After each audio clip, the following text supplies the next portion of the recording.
ఏం సార్ జగన్మోహన్ రెడ్డి గారు ఏదైనా పర్యటనకు వెళ్తే ఏమైనా సభలు నిర్వహిస్తే భయపడుతున్నారా మీరు? ఎందుకు ఆంక్షలు విధిస్తున్నారట, ఇబ్బందులు పెడుతున్నారట? గతంలో మీరు చాలా గగ్గోలు పెట్టారు కదా, లోకేష్ గారిని ఆపేశారు, చంద్రబాబు నాయుడు గారిని ఆపేశారని. మరి అదే తప్పులు మీరు ఇప్పుడు చేస్తున్నారా? 30,000 మంది వస్తే అక్కడ 30 మంది కూడా ఆయన సెక్యూరిటీగా లేరట. సార్, ముందుగా మీకు అదేవిధంగా ప్యానల్లో ఉన్నటువంటి సోదరులు ఇద్దరికి, అదేవిధంగా 99 న్యూస్ వీక్షిస్తున్నటువంటి ప్రేక్షకులకు అందరికి కూడా నమస్కారాలు తెలియజేసుకుంటూ, సార్ వర్మ గారు, నేను ఏది మాట్లాడినా భేషజాలకు పోకుండా పర్ఫెక్ట్ గా మాట్లాడతా. మా పార్టీ అయినా ఎదురు పార్టీ అయినా ఏదైనా ఒకే విధంగా తీసుకుంటా, ఒకే విధంగా మాట్లాడతా. గత 5 సంవత్సరాలలో జగన్మోహన్ రెడ్డి గారు అధికారంలో ఉన్నప్పుడు నా ఇంటి గేటును నేను పట్టుకోవడానికి 3 సంవత్సరాలు పట్టింది సార్. వర్మ గారు, నా ఇంటి ముందర ఉన్నటువంటి గేటును నేను పట్టుకోవడానికి 3 సంవత్సరాలు పట్టింది గత వైసీపీ పాలనలో. అంటే ఏంటి? అర్థం కాలేదు. ఈరోజు కూటమి ప్రభుత్వం అధికారంలోకి వచ్చినాక, అధికారంలోకి వచ్చిన మరుస రోజు నుండి కూడా ప్రజా వ్యతిరేక విధానాలు ఏదైనా కూటమి ప్రభుత్వం చేస్తే యథేక్షగా వాళ్ళు మాట్లాడేదానికి కాదండి. నాకు కాదు, సురేంద్ర నాయుడు గారు గేటు పట్టుకోవడం ఏంటి? 3 సంవత్సరాలు పట్టుకోపోవడం ఏంటి? నా ఇంటి గేటు అంటే నా ఇంటి నుండి బయట రానికుండా చేశారు అంటున్నా. 3 సంవత్సరాలు మిమ్మల్ని హౌస్ అరెస్ట్ చేశారా? 3 సంవత్సరాలు అంటే హౌస్ అరెస్ట్ కాదు సార్, ఒళ్ళు హోనం అయిపోయింది. ఏంటి, కొట్టారా?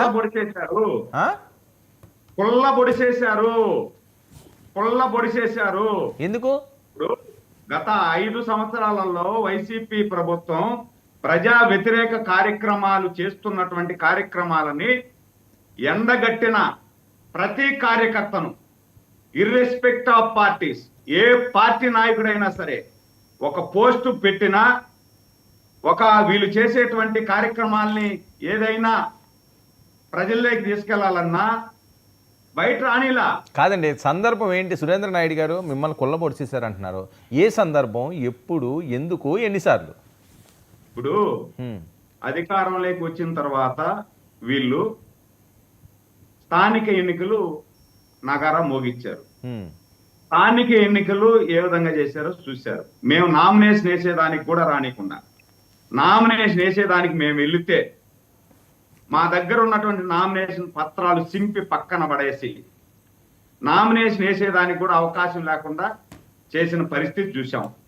దాని తర్వాత ఎంపీటీసీ అయినా, జడ్పీటీసీ అయినా, మున్సిపల్ ఎన్నికలైనా, తిరుపతిలో అయితే బై ఎలక్షన్ వచ్చింది, ఎంపీ బై ఎలక్షన్.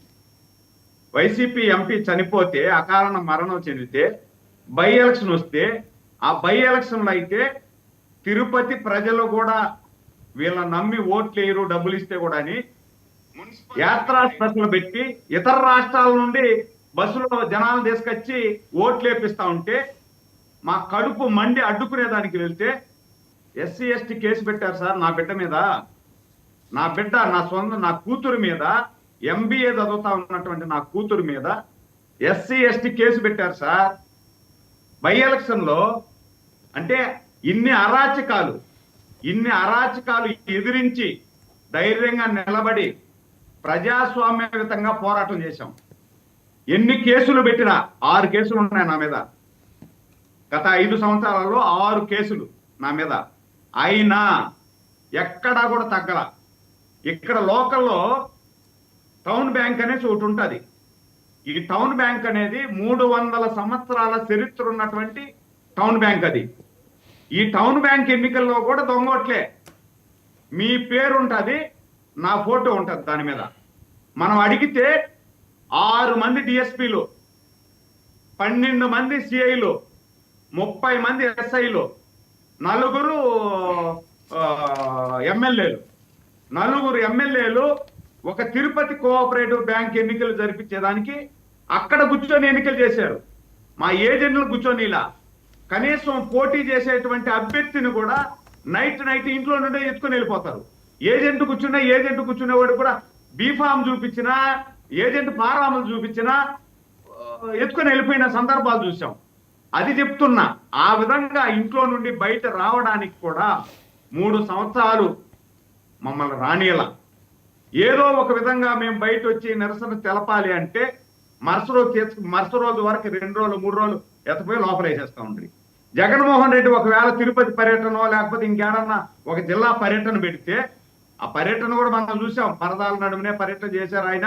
ఒకవేళ ఫ్లైట్ లో కానీ పైన కానీ హెలికాప్టర్ లో కానీ వస్తే కింద షాపులు మూసేశారు, కింద చెట్లు నరికేశారు. ఇది వేరే విషయం. అక్కడ పర్యటన చేస్తే కూడా ఆ జిల్లాలో పర్యటన చేసినా కూడా ఎక్కడో ఒక మండలంలో చేస్తే ఆ జిల్లా వ్యాప్తంగా బంద్, టోటల్ నిర్మానుష్యంగా 144 సెక్షన్ అంటే ఆ విధంగా చేశారు. ఇప్పుడు మేమేమైనా చేశామా? అధికారంలోకి వచ్చిన